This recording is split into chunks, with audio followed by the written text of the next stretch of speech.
Magandang araw sa inyong lahat.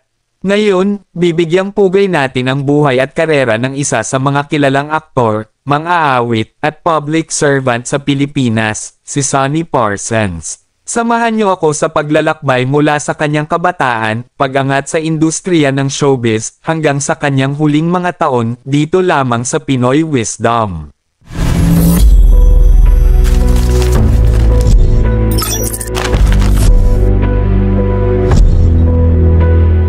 Si Jose Sonny Parsons Jr. ay isinilang noong August 13, 1958 sa Marikina.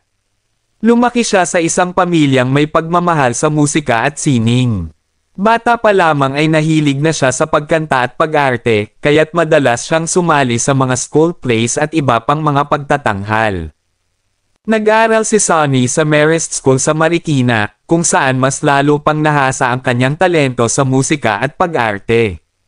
Ang kanyang likas na karisma at talento ay nagdala sa kanya sa industriya ng showbiz, kung saan siya ay naging isang kilalang personalidad. Nagsimula ang karera ni Sonny Parsons sa showbiz noong dekada 70s bilang isang aktor sa telebisyon at pelikula. Ngunit ang tunay na nagdala ng kasikatan kay Sonny Parsons ay ang pagiging miyembro ng bandang Hagibis na nabuo noong dekada 70s.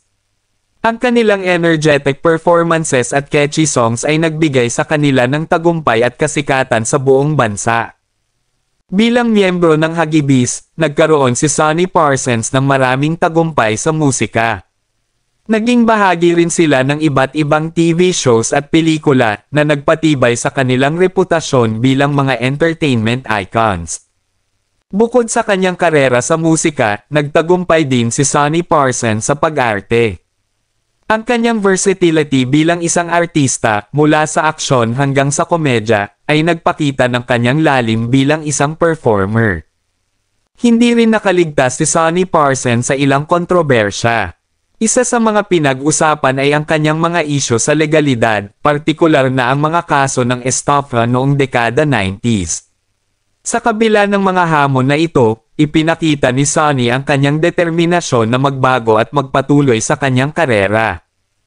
Bukod sa kanyang mga karera sa musika at pag-arte, naging aktibo rin si Sonny Parsons sa public service.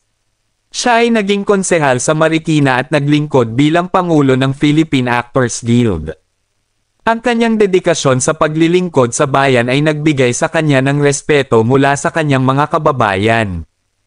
Noong ika-10 ng Mayo taong 2020, sa edad na 61, pumanaw si Sonny Parsons dahil sa atake sa puso habang nasa Tanay, Rizal.